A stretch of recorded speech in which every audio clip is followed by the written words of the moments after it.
So I'm going to talk about the work that's in our lab. So we do both computer vision and robotics, and this will be more focusing on the robotics side.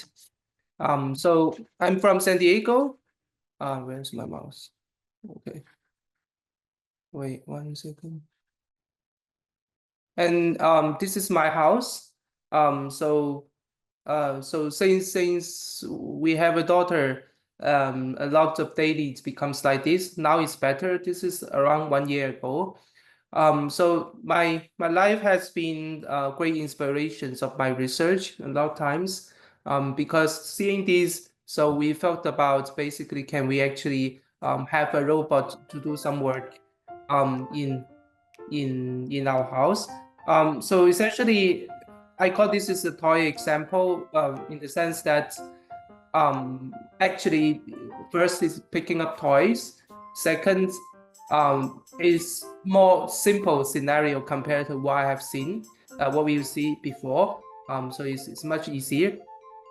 So this is a particular demo we showed it with this B1 robot with this arm.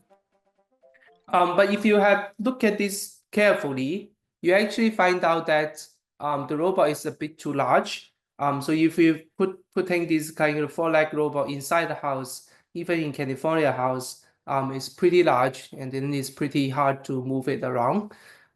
So that's one big problem. So to solve these big problems, we can buy a larger house. It's a good economic investment, but at the same time, it's probably not so scalable. So can we actually squeeze our robots a little bit? So I think this is actually one of the good motivations that why we try to do humanoid robots. So essentially, actually, it's taking less space. If you want to talk about home robots, if home robot is eventually going to be a thing. And then if you ask whether we should use wheels or legs, so there's a lot of wheel-based robots as well.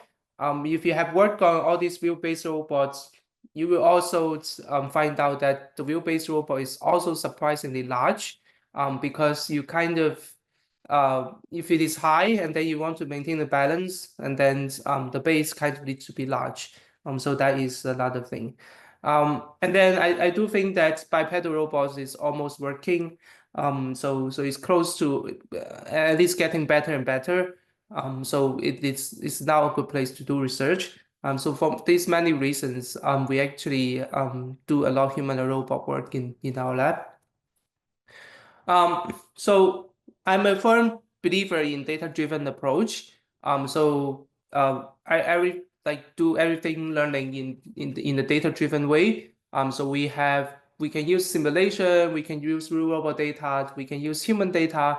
So this doesn't really matter to me like which one we use. But I think the right thinking is to use the data in the right way, in the right component, right? So I'm not going to say, oh, we have to do all those into real.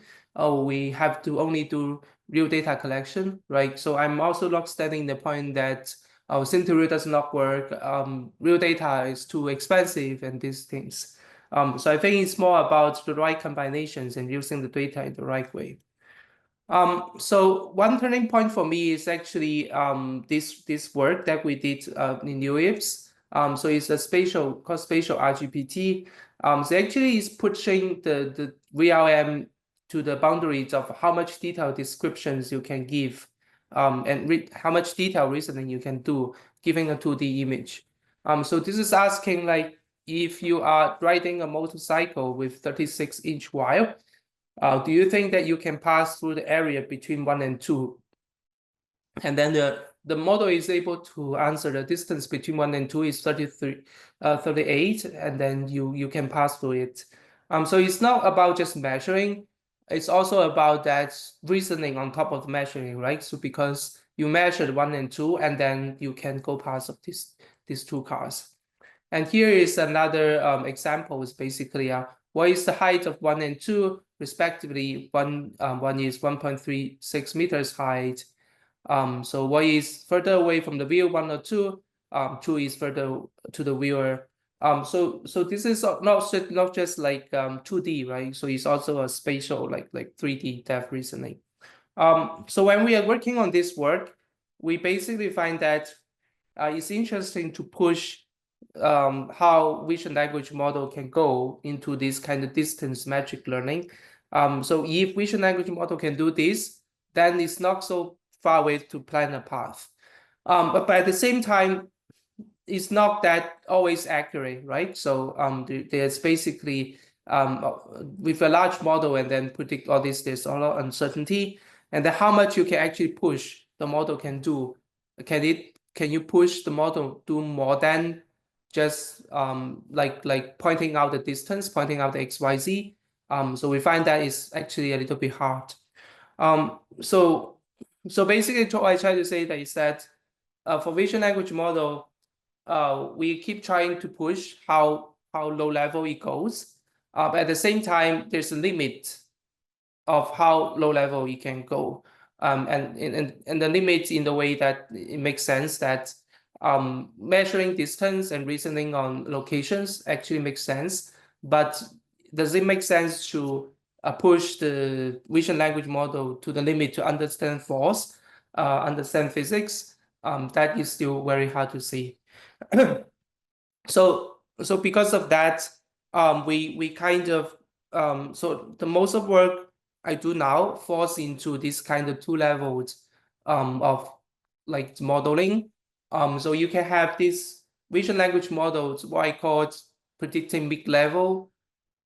Like I like to call mid-level intelligence, like not high-level intelligence, in the sense that it's not doing just instructions, but actually still have very detailed distance and metric reasoning.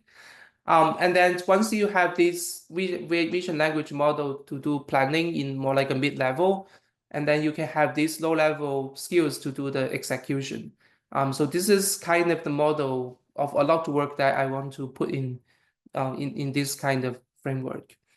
So it's not just VLA and then do end-to-end. It's also not just only low levels without the planning. So we basically do a lot of work actually in the low level side. So I think in this talk we talk about the low level things, and then I will in the end talk about the vision language model. But I just want to put things kind of in this framework, so you know actually where all this is coming from. Right. So please let me know if there are any questions anytime. You can type in the chat or just ask. I think I have reserved plenty of time in this talk for QA. So I would like to first talk about low-level skills with imitation learning, specifically for manipulation, actually. So this is one of our work. So open television is one of the work that we did last year. It's open source and used by the community as well. So this is actually, I would not say is a very new thing, but we did do some very cute things that in here. But basically, essentially, the first cute thing we do is we bought this utility robot and replaced the head with a customized head. So the human can actually move the VR glasses and then use the IMU in the VR glass to control basically the head of the robot head as well. At the same time, the robot head is basically streaming. It's a Z camera streaming what the robot see in real time into what the person see inside the VR glass. So now you can see the robot is staring at the back of the human head, and then it's streaming this vision in real time into the VR glass, so the human can see his own back of head. So we use this kind of device to do teleoperation. Basically, this is examples that you can do solve a little bit remote teleoperations that the vision basically stream from what the robot see into what humans see, and then the vision pro is going to estimate your hand poses And this hand pose can be used to do retargeting to control the human pose, well, the humanoid hand pose to do all different actions. So there's a loop in here. And it does not have to be just like very nearby. So here is example actually with girl who is Okay, sure. I'm gonna get started. postdoc in MIT who is actually operating our humanoid robot from MIT. Humanoid robot is at UCSC. So again, we can stream the vision real time to even people very far away, stream the hand pose from far away to control basically um the texture stencil here. So in the end, he do this. In the end, he do this pose. It's not because it's cool. It's actually just an indicator on we are stopping the process for Vision Pro. Okay. So basically, we can do some imitation learning after we collect the data.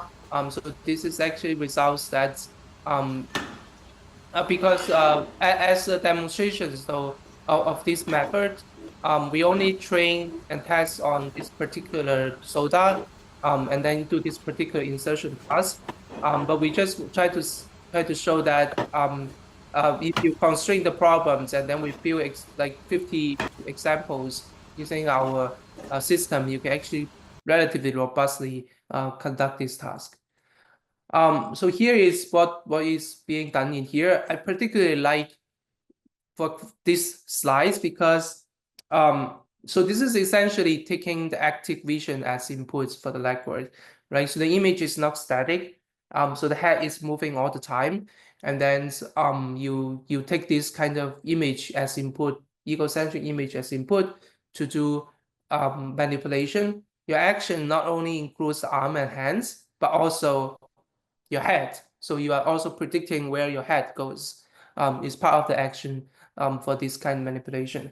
I like this because well, we do a lot of vision. So this really aligns with all the egocentric videos we have worked on. So if you have ever looked at epic chains of Ego 40 and all these not very old, but like egocentric video data set, it pretty much looks like that, except the it's like a robot hand, not a human hand there. Um, so I will try to connect this later to the next work I will talk about. How is it actually can be combined and connected? But here is more examples. Apparently, coding things is multi-million dollar business. So we also do some coding. And then besides these small objects, so this is actually teleoperation results in here. Um, um, we also show some dexterity. Basically, the robot is able to picking up small objects and then putting these small objects into the box. So show some flexibility and dexterity the robot can do. Um, on the left, you can see sort of the camera is moving. And we actually, in parallel, we have three different teleoperations projects in parallel. I just want to study what matters and what not. And we find out that for this particular case task, actually observing from the egocentric view is very important to conduct this task. If you do teleoperation from the third person view, meaning that seeing what the robot do just using your head, um, so that's actually particularly hard to do this task. I saw there's something happening on the screen. Maybe I can pause.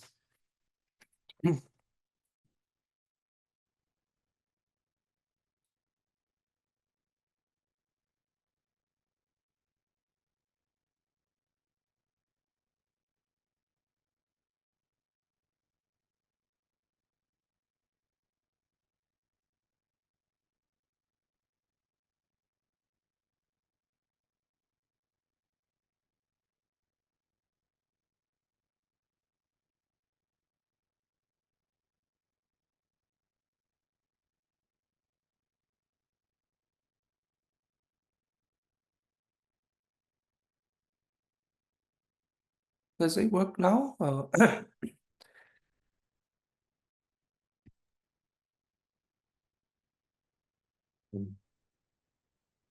Xiaolong.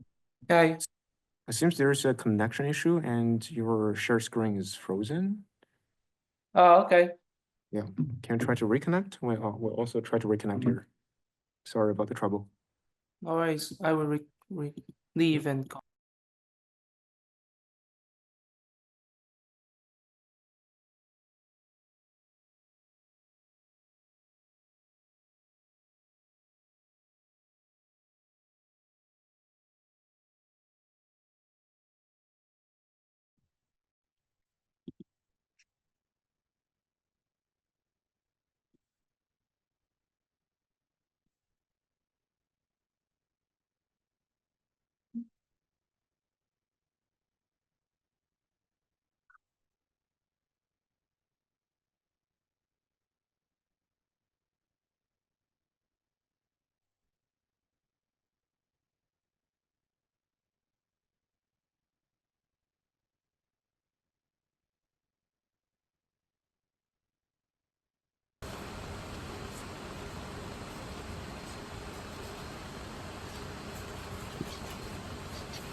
Well, I think we're fixing the problem here, but at the same time, I'm sharing with a different screen so people can see you here. So feel free to keep presenting. Thanks a lot. Sorry for the trouble. Okay. So when is it when is it when the problem starts? Like which slides? Is it from here or like even before? Yeah, it's just start from here. Yeah. Okay, sorry. So yeah, so I was saying that so this actually is when egocentric vision observations like seeing what the robot do from the first person view is very important for the teleoperator to conduct this task.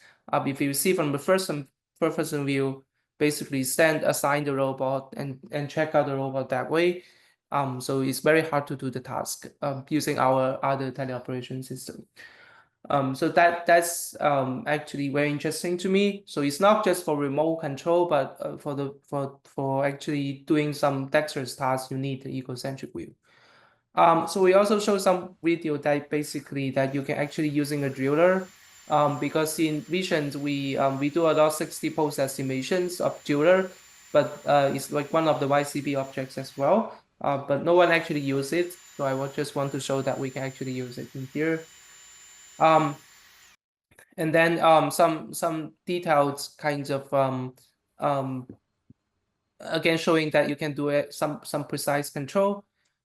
We also do a demo in Coral last year. Because like if you have someone nearby, that's So this is like in the workshop of Coral. Basically, we are controlling the robots in San Diego using basically the system we have from Germany, and we call it like 10,000 kilometers far away remote teleoperation.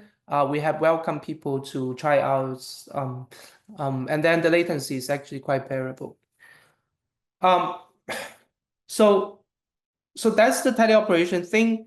And as we do all these teleoperations, we do find that, well, it's really tiring, right? So it's incredibly also tedious for people to collect data in like controlling the robots. Wearing a like VR headset is also quite painful in general. So is there any more scalable way to collect data? And also as we are doing the teleoperations, so we do find essentially because you are essentially doing like human controlling robots, right? So human is doing the same motions and the robot following the same motion. So really the difference between human doing things and the robot doing things, or the teleoperator doing things or the robot doing things, is just a 3D transformation away. So they're not that different. So if it is just a 3D transformation away, can we actually map these two things into the same representation space so we can share the data? So this is basically about that. If you see these two videos again, so basically we are basically trying to collect these kinds of human data as well, and then become part of the training data. And because they look so similar, and also in the action space, they're also just 3D transformation away. So we'll discuss how do we actually combine these two data in a more reasonable way, right? So it's not just we just want to convert into some token and then put in transformer, but actually do some design. So actually it makes sense to combine these two data. So a little bit background is that in this space, a lot of people have been starting talking about it, that we want to use YouTube videos, intellect videos, so we can learn from those videos. But the thing about YouTube videos and intellect video is always that they are all just funny videos, right? So there's no boring videos. It's all videos that is catchy, all the cat videos in the world. So it's actually very hard to find very useful videos if you really try to find it, surprisingly. So that becomes essentially the reason of all. In 2016, we make the data set rates. It's actually asking people to collect data from their homes. We call it Hollywood in homes. And then there's Ego40 and all these egocentric videos that is collected. So basically, because of that, we need kind of customize a collection of all this data of human doing things. And specifically in here, we are doing this task-oriented human data. Instead of using like just a camera to record the videos or using a RGB phone to record this video, we actually use a Vision Pro to record this video. So this is data set we kind of collected. Basically, you wearing a Vision Pro and use this main camera from the Vision Pro to record the videos. And the benefit of doing that is that it provides very accurate hand poses. Really, that is the thing.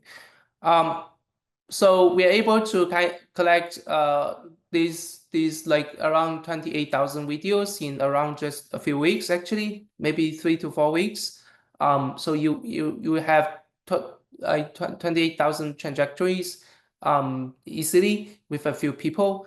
And then we have collect humanoid robot data, the robot demonstrations, 1,500 demonstrations. That actually takes like a month-ish, a month to 2 months. So with 1-2 people actually. Kudos to the work of those people. So essentially, it scales much faster and easier and less painful. So we have different setup in these devices to collect the data. So if you have enterprise license, so Apple requires you to have an enterprise license to have this main camera access. Then you can just use the Vision Pro to collect the data. But if not, then you can actually just hang a Z camera on top of this Vision Pro to collect the data as well. But the cool thing is that it provides quite accurate hand pose estimation. So this is a visualizations on how actually hand pose looks like under this Vision Pro. So basically, this is all public API. It's not something special. You can all have access to this pose estimator. So I think the key thing is that it's really high quality data. So essentially very, very good tempos and then very aligned, a sort of aligned egocentric view video. So this makes the co-training of these two data makes sense and easier. So how do we do it? I think the approach is quite interesting in a way that we are not doing a humanoid policy. We are actually doing a human policy. So the whole thing about training is actually not about robots, it's about human. We try to train a legwork that predicts what human is going to do. So that is the central idea of this framework. So essentially, we are trying to align all the robot data to make it become human data, right? So if you think about this is all teleoperation data, like human is controlling the robot to do things. So we're actually observing the robot video, and then we are trying to map it back into the humans. So actually to convert it back into the human actions. So you could. So if you see the boxes and arrows in here, you have human teleoperator. You collect the humanoid data, and then the humanoid data is converted back into the human space using forward kinematics. It's a little bit silly in some way, right? So why don't I just copy the human teleoperator's actions into the green box? Why do I first do inverse kinematics to convert it into humanoid actions and then do forward kinematics convert back to the human actions?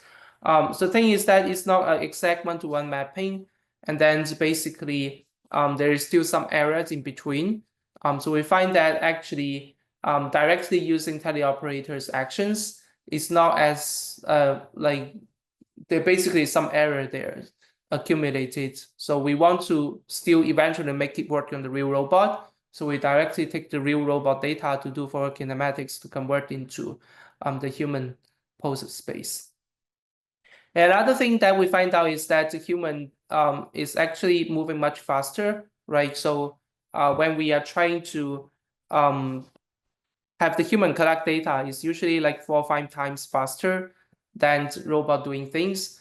So we kind of just like counted across the data set that, okay, human is roughly 4 times faster. So you have the human video, it's just to slow motion, right? Interpolating the frames to make it like 4 times longer.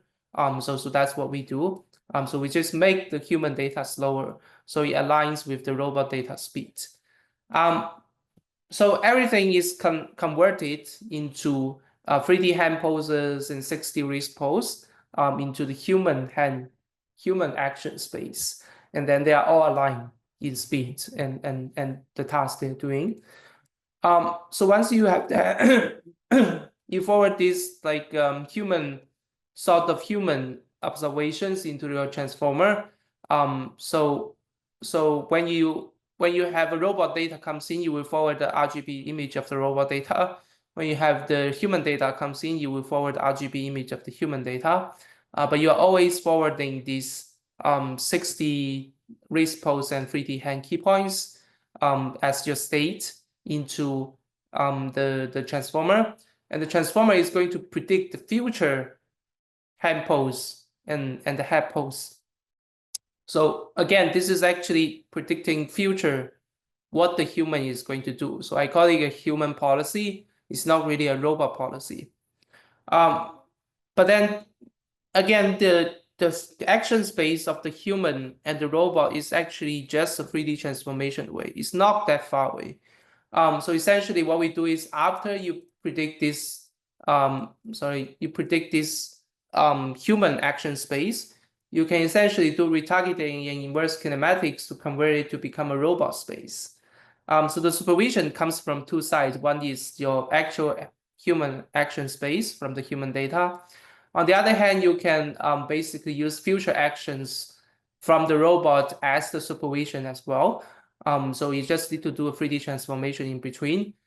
So that when you actually predicting the human actions, you can do this transformation again to get these robot actions as the outputs.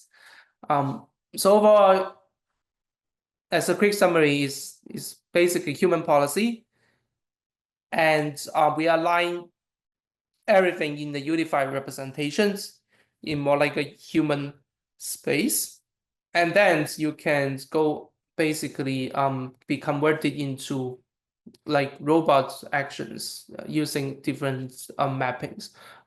So this can be applied to cross embodiment as well. So in fact we did actually do experiments with different H1 robots. So we bought this H1 robot very early. So our H1 robot is very different from what the CMU H1 robot has. So we essentially do experiment. We call this cross embodiment. That even though they are both H1, they are very different H1s.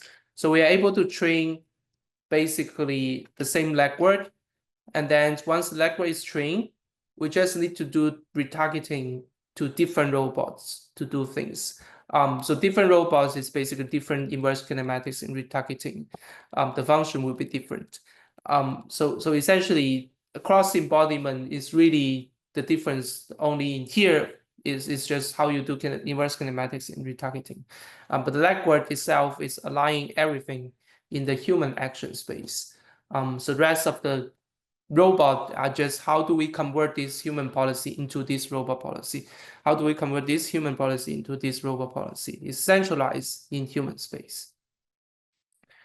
So that's sort of the idea. We have some comparisons, but essentially HAT is what we are proposing. We have high success rate, but majorly actually in the OOD, if you see in the very right column, that the out of distributions means like unseen objects and unseen environments, we generalize better, because the whole point of this adding human data is that it really adds the diversity of the scenes, because you can collect data in very different scenes, and then so that and with different objects as well. So that helps generalization. So I'm not sure I think use the mouse in here, but essentially if you look at the three squares on the right, inside the squares, basically on the second row, there's a two dotted cell in there. It means that we only collect data in these two cells. Basically, the training data I actually only put in these two cells just on purpose to try out generalization. So when we collect the robot demonstrations, we just put on these two cells. And then when we're testing, we put on all these 9 cells. And then and basically showing that training together with human data, when we have restrictions on spatial in robot demonstrations, we can use this human data to increase the ability to generalize across different spaces. So this is more like a stage experiments. It's not really realistic, but we are trying to show it can generalize beyond what the training data spatially if you have human data. So that's what we try to show in here. So some videos basically showing that some generalization ability that it's very easy to have robot do things that just picking up things in the air on this imitation learning pipeline. And then again, have this co-training helps generalization. The pad does not have to be there, by the way. I always try to ask them to remove the pad, but this is easier for computing the numbers. So when they are doing experiments. Yeah, so here is a lot of examples of just showing that we are actually only training the swapping cup. So this is a task that put the cup to the left and from the left to the right, from right to the left. So we can generalize across different backgrounds. The training data has no these different backgrounds in here. And by combining human data in training, we can have this generalization.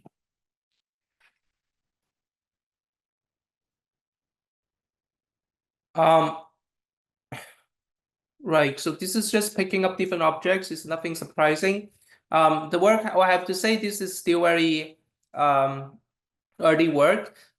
It's more like a toy setting that shows generalization, and some pouring as well. Again, the pad does not has to be here.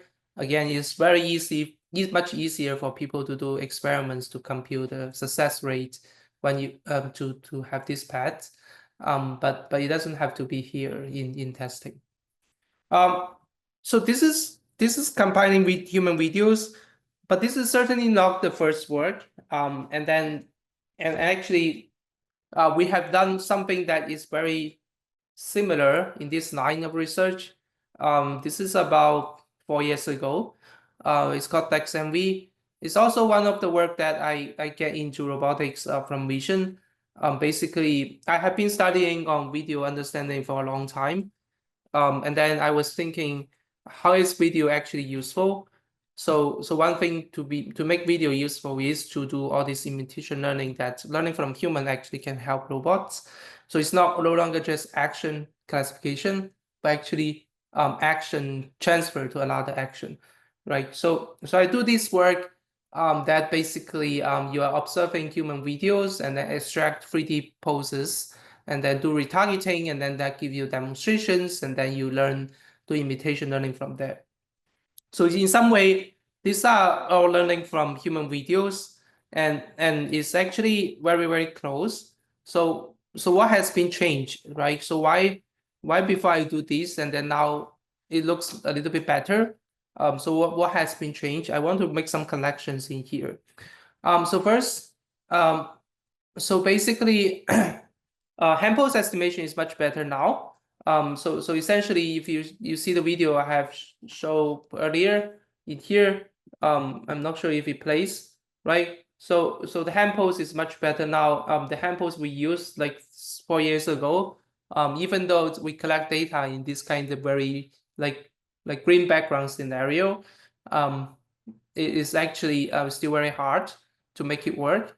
I do remember because we keep submitting this paper to computer vision conference, and this is like the vision that is too easy for computer vision people and keep getting rejected. So it accepted in 2022, but it's actually done 2 years ago before that. But then we still have very, very challenging. It's still very challenging to do object pose estimations. So when we are trying to do this YCB object 60 object pose estimation, it was very hard. Right now, I don't think it's actually, I mean, right now it's better, but it's still very challenging when you have occlusions. And we just don't care anymore. We just skip kind of this part. So our observations are all RGB. We are not just doing these 3D observations of the scene, only 3D. We kind of get around that. And then we have a better hardware, the infra now to collect data. So at the time we don't have that. And then we also have better legwork now to consume this data, right? So how do we actually mix that like data that look very different, like similar but different data, and still try to merge them together in training? We have stronger model now. We can do this co-training now. So I think really that is the progress actually in the general community that push the things forward. I think the technical part we have ourselves is not that significant. I don't want to downplay the work I'm doing, but essentially I think it's interesting. But I really think that the efforts of the whole community that pushing everything a little bit better helps a lot. Right. So this is try to make some connections on what has been done 4 years ago and what has been done now. So I'm very excited in general on combining human data in manipulations in these directions. Certainly, we can collect a lot more data for a lot more tasks with humans, and basically do this co-training. Right, so I spent so much time actually just talk about manipulation. So I would like to quickly go through the other two parts. So first thing is the whole body control part. So we don't want the robot to just sit there. If you look closely, our robot is always sitting on the wheelchair. So that's what the robot doing now. So we kind of want to also combine the legs as well in manipulation. So this is a work that we are going to present in ICRA. So this is a whole body controller, but it's not really. So what we are trying to do in here is to train the local motions and manipulation at the same time.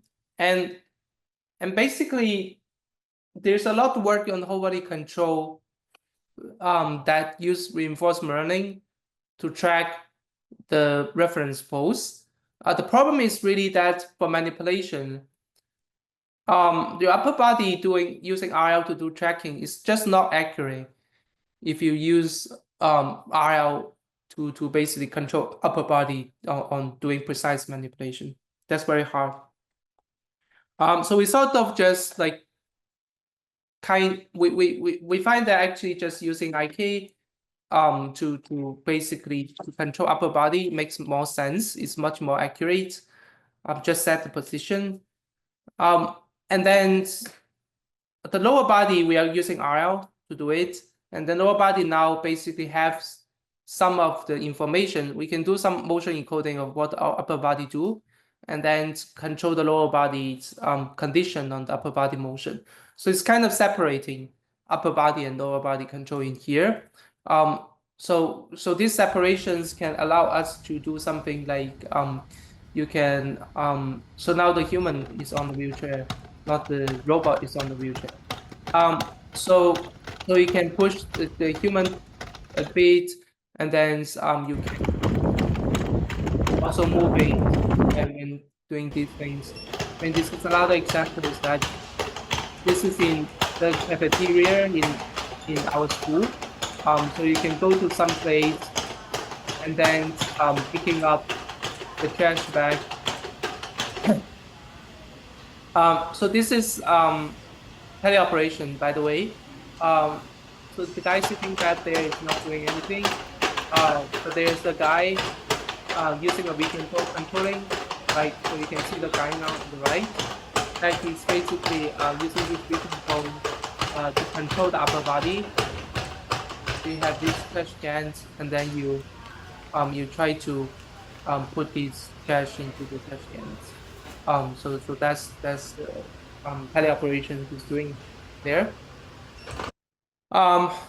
Right. So I want to basically so since Ge do some remote teleoperation videos, we also do it in here. So this is a little bit deliberate, right? So a little bit of like acting in here. But essentially it shows that we can standing and then do all these motion as well. And at the time, Xixin was visiting his girlfriend, so I was saying, why not doing from Michigan as well?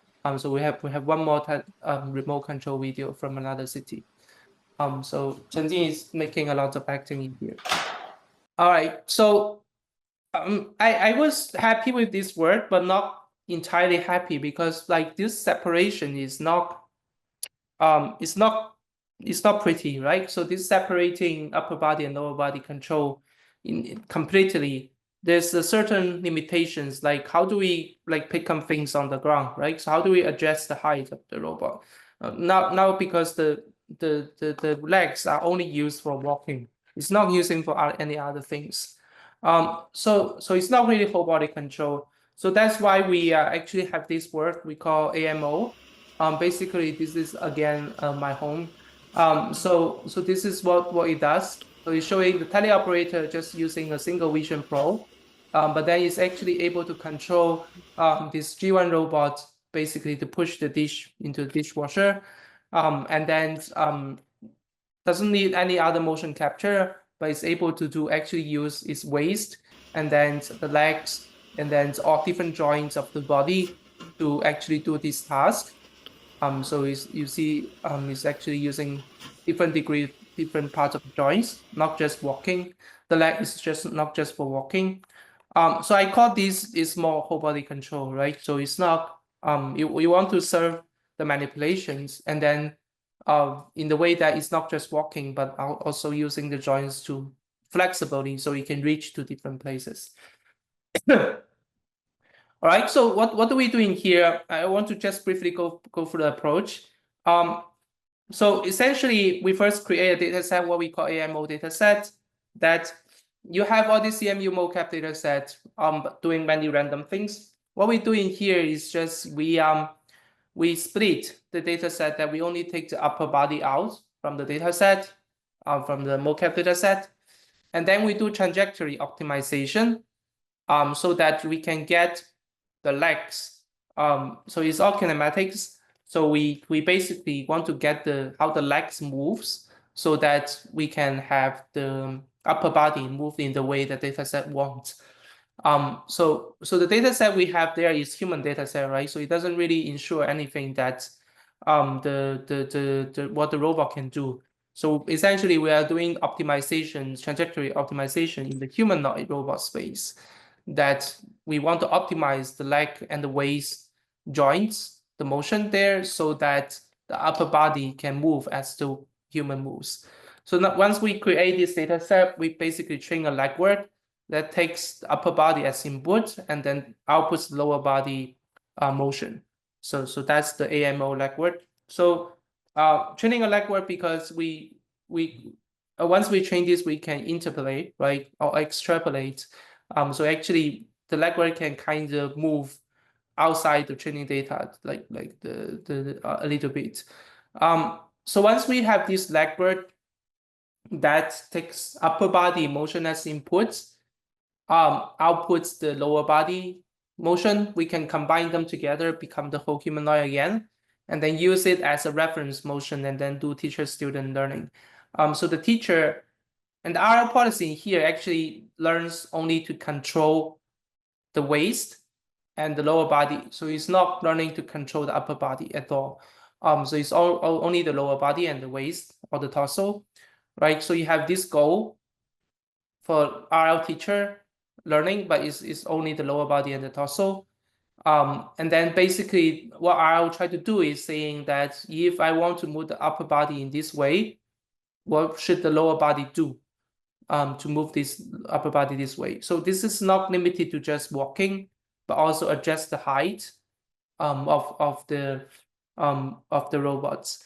And then you have a teacher-student, very standard thing, but essentially this is the way we actually have offers more flexibility for the robot to control its upper body and lower body together. Right, so this is some other teleoperation results. So always need to pick up some toys. So this is using all the body joints to do that. So the dishwasher examples is shown in the very beginning. I just put it again. So basically, so this is also using open television. So the head is an active camera. We have a few iterations on how the head structure. But essentially, you are streaming real time from what the head sees into the vision pro when you're doing the control. So this is basically some examples. Background is a wheelchair. So this is also picking up some things, and then goes to the front of the door, and then you can put it on the ground. Basically something like this. Right. So that's basically this controller. So I don't have time to go into too much detail on it, but everything is online. But essentially, I like this more because it's for manipulations, and then also going much more beyond just walking around. And actually use all the joints to coordinate with manipulation goal to do something. All right. Yeah, autonomous. So you can collect some data as well, and then train something autonomous on top. So basically, that's one of the autonomous policy that we are picking up two baskets here. So one basket from the left, and then so one basket from the right. So this is completely autonomous.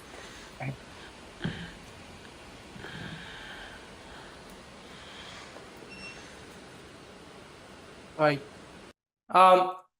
So yeah, I start from where I am. We didn't get to that much. But this is the work that is done when I was in NVIDIA.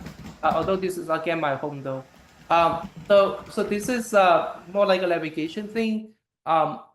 And actually exactly follow the framework I was saying, that we propose a two-level framework that basically on the top left you can see what the VRM is doing. It's observing the egocentric wheel, and then it outputs instructions like the next action is move forward 75 centimeter. And then the robot is walking towards to the office that I'm doing the presentation now. So leg action is 25 centimeters. So it's outputting like some actions in the same space of language, but also describing so how much you need to move forward, how many degree you need to take a turn. So it's actually describing the actions in the language, but also not just high level actions. I call it mid level actions. It does have the descriptions of distance. And then that's what the VLA do. And then once you define that, you can kind of convert into a velocity commands for the low level locomotion to execution, so that your high level intelligence is like now mid level intelligence VLA is doing 2 hertz, and then the low level can do 50 hertz. It can be applied to different humanoid robots or go to different quarterback robots, giving this single VLA model. So you don't need to train on like a particular embodiment. And at the same time, you can go wild. So actually, it can be trained together with human videos and also all these vision question answering data set. So we were using Vela. Vela is NVIDIA VLM. So the data set that used to train Vela is used together to train this VLA. So this is actually training both for vision tasks and the action tasks at the same time. So it's a little bit different from what the VLA you have seen nowadays. So that it's not just training on vision language input and output actions. It's actually more like a QA thing. So it's more like a VLM than VLA. So we are not overfitting the model into the robot task. And we also learn from human videos as well. Basically, we kind of get this like real estate visiting videos, and then we run so mask 3Rs and post all the post estimations and then captioning, so we can actually label these videos with like the actions in here. So the electric action is turning how many degree, moving how many centimeters forward. So we label the videos with that, and then we can use these videos to train the VLA. So it does not have to be robot data. So this is some examples that the robot can run autonomously. So inside the lab is a little bit robotics lab is always looking like this. But essentially, it stops a little bit because it's running the VLA. So there's some latency there. But you are using the VLA in 2 hertz, and then the locomotion in 50 hertz. So again, this is my home. So this is showing that you can move forward out of the room to text the language instruction as input, and then basically have the robot follow these language instructions. So that's basically this work. So the locomotion has visual input as well, so it kind of avoids the obstacles there. That is from the locomotion policy, and then turning is from the VLA policy, and then you basically step on the grass in here.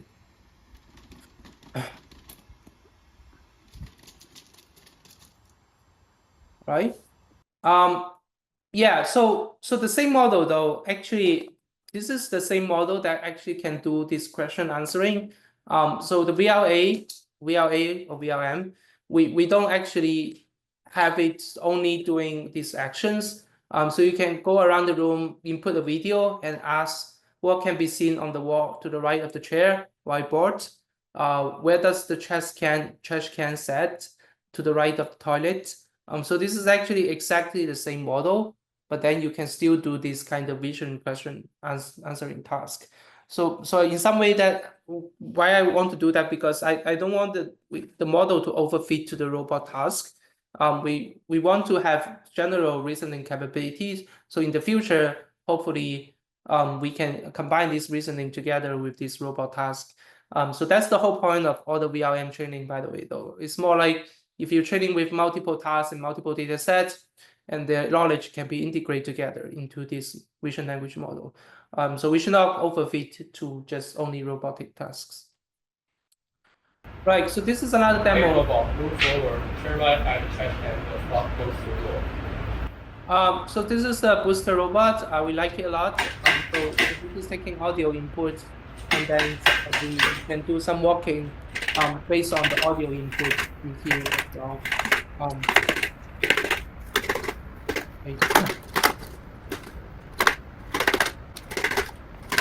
Right. All right. So I think that's it. So essentially that's all the things I want to talk about today. There's some noise in here. But essentially, yeah. So I believe in this framework on putting things into level, and we have a mid-level VLA. But I don't believe in that VLA end-to-end can do all the things that I showed on the right. So I think low-level skills should be learned separately, and it makes sense, especially for more complex tasks. Like for example, whole body control. It doesn't really make sense to have a VLA to do whole body control, and then also not efficient. So modularize these things makes a lot of sense to me, and how to bridge this VLA and to in manipulation as well beyond navigation is something we are working on as well. But yeah, so that's basically all the things, and let me know if any questions. Yeah, thanks a lot, Xiaolong, for the great talk. Actually, many of the works are very well known in the field, so I guess it's very easy for people to understand, and people are very happy to review this works. So now question time. If Xiaolong still stays around for a bit of time, we can. Right. Yeah, great. Then we can have some questions from the audience and from the chat. So for online participants, please just type in the chat. I guess Xiaolong can directly see from the chat. I can also read it out. Yeah, so any questions from on-site attendants? Okay, I can start with one. It's it's relatively specific to the HAT, the HAT project. So there, the argument is using human data can help the humanoid manipulation to generalize better. Right. Yeah, and the question is, which kind of human data, do we have a good criterion of which kind of human data is actually good for improving this generalization? I think the annotations are important. So really, I think it works because the post estimation from Vision Pro makes a big difference. So we have tried other projects. So I have actually talked to a lot of startups, like for example, in different places that collect human data. Usually, they have different customized device to do data collections, and then it's always not very good, and then it's very hard to use. So the annotation matters a lot to us in here. We also actually we are not able to collect data requests at the time because the main camera does not have access. But so these kind of accurate human actions is actually important, and also we are doing teleoperation using Vision Pro, so they are coming from the same source. So no matter when you do teleoperation or you collect human data, they're actually all using Vision Pro to do the post estimation. So I think it's quite aligned there as well. So how to force the action space to be aligned as much as possible and high quality data is very important. Yeah, we have separate projects that do just more general videos. I feel like there is much harder, but in here is much easier because of the annotations. Yeah. Thanks a lot. Following this question, another question is, so by using this human data, you can improve your work showed you can improve the generalization. But what about the original, say, humanoid data? Would your in-distribution data get contaminated by these additional human data? Would the performance there decrease as a sacrifice for generalization? I don't think we have reached that point yet. So I think that's at least we collect too less robot data, I feel like. So so the model is still and also even is actually to 28,000 human data is not that a lot. Combined in together is 30,000 trajectories. It's really not that a lot. I think the legwork is large enough nowadays, have higher capacity nowadays, enough to consume this much data. So we didn't actually see performance drop or anything, even in distribution. So we have a table that say in distribution, basically, sorry,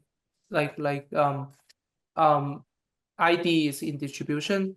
Even training in distribution does not seem to drop. So yeah, I think we don't have enough data to yet to show that the balance of training is important. Whatever, it's still in very small scale. Yeah. Yeah, thanks a lot. There are two questions popping up in the chat. The first one, would you mind elaborating? Oops, I just popped away. Would you mind elaborating on why end-to-end training using VLAs for whole body control is considered inefficient?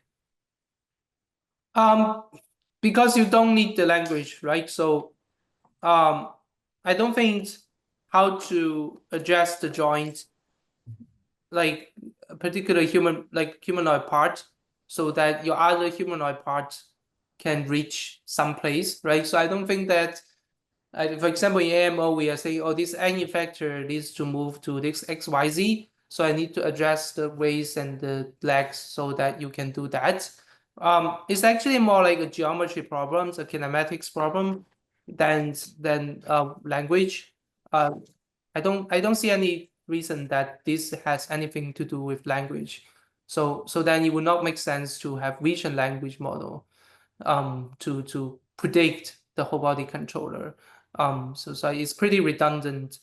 So adding these redundant informations in here that does not make the legwork to focus to learn the right thing. That's why I call it inefficient.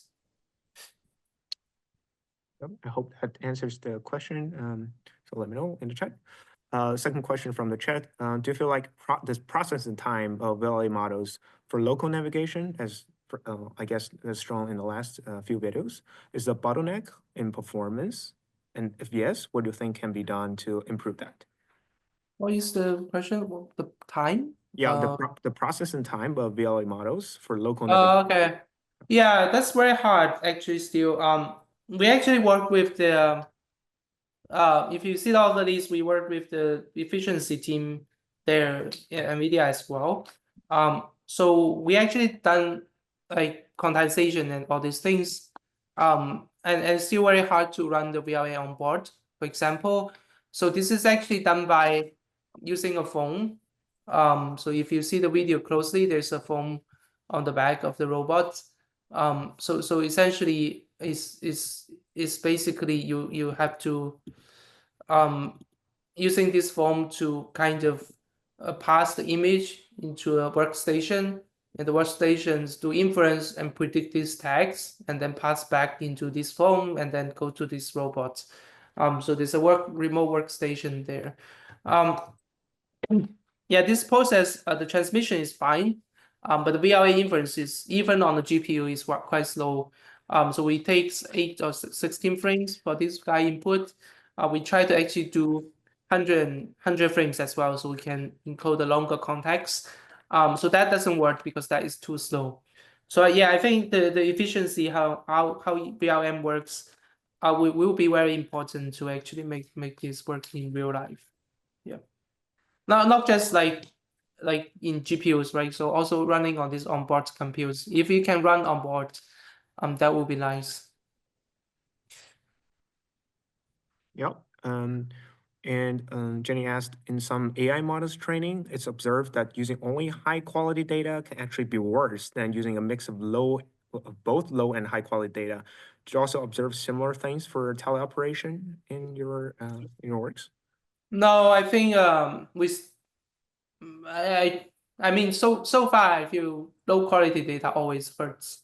So yeah, I don't think we have reached that large scale enough to be tolerate to low quality data. If you have a lot of high quality data, for sure, I mean mixing more data, all these self-supervised learning, all these things can can help.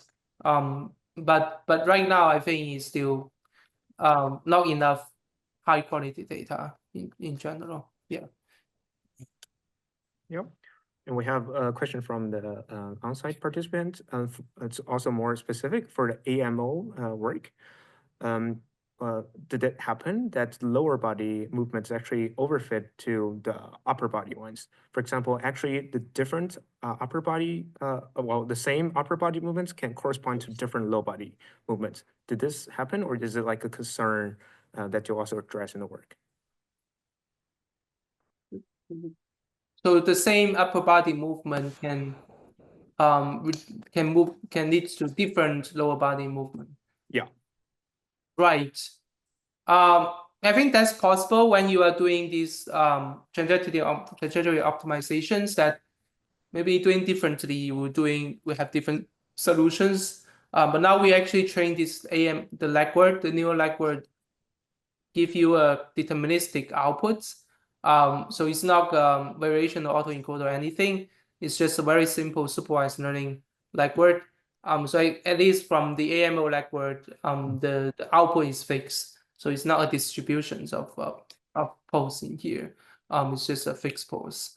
But I do agree that when you do trajectory optimizations, there can be different way that the lower body can happen. But once we create a data set and train this legward, the legward is just only doing deterministic predictions, then it's not multiple solution. Yeah. Yeah, thank you very much. And for now, I guess we don't have more questions. I'll say we'll wait for another 20 seconds, maybe. If you have any questions, please post in the chat. Otherwise, we will thank Xiaolong for his talk. Yeah, we have one online. Here. More for like clarification for the cross embodiment, like to change from one robot to another. Like I heard that like we need the inverse kinematics has to change and the retargeting. I assume that's like in a classical sense and not learned, but I'm kind of wondering what does this actually mean from one robot to another, because these days people also learn inverse kinematics. Also, it's like you can also do it in a classical way. And from hearing that, like, yeah, for body control, you don't need language. I assume it's also like it's done in a classical way, but it's just, I'm wondering if it is indeed, or if it's also a learning-based thing that, like, if something has to relearn to go from one embodiment to another one. Xiaolong, did you hear that question, or should I? Oh, I couldn't hear. Sorry. Oh, you didn't? Do you want to? Yeah. Yeah. Do you want to come over and say that again? It's a bit distant. Yeah. He's running. He's running. He's coming. He's here. Yes. So thanks a lot for the talk. So my question is, you mentioned that for cross embodiment, so like from moving from one robot to another, like you have to change the inverse kinematics and the retargeting. And I'm just wondering if this is like classical robotics or something like learned, because It's classical robotics. Okay, It's okay. learned at all. Yeah. Okay, good. Thanks. Yeah.